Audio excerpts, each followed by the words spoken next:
मनातले दादा आणि सतत प्रभाव टाकणारे दादा आपल्या क्षणोक्षणी त्यांच्याच प्रभावात मी पण वाढलेले आहे. त्यांच्या हस्ते मला इतकं कंट्रोल होत नाही. मला ते कुठल्या गोष्टी बघितलं तर मला खूप फील होतं. मी ज्या दिवशी घडत त्या दिवशी नाशिकला होतो पण मला इतकं फील होतं. त्यावेळेस मला आठवतं सगळ्यांची अवस्था तीच आहे. मला खूप वाईट वाटतं. मला असं राहतच नाही की दादा. त्याच्यामुळे आपल्याला दादा सतत टिकवून ठेवायचे आपल्यामध्ये.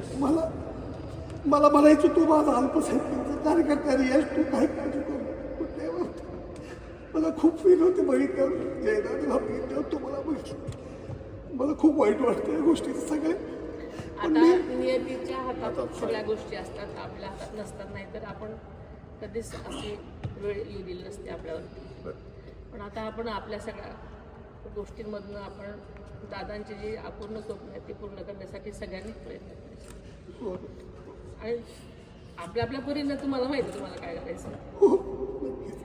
मी एवढं सांगू म्हणजे इच्छिते तुम्हाला सगळ्यांना की दादांसारखं नाहीच, पण नक्की प्रयत्न करेन. मला पूर्ण विश्वास होतो.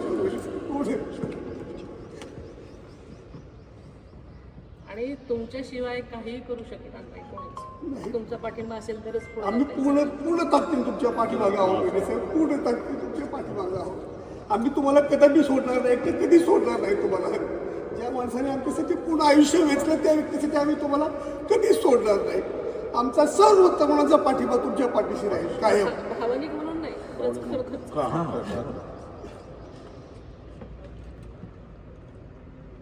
ठीक आहे, धन्यवाद.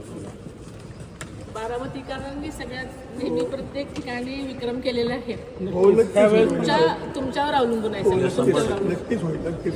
आम्ही माळेगावकर पण 100% तुमच्या पाठीशी.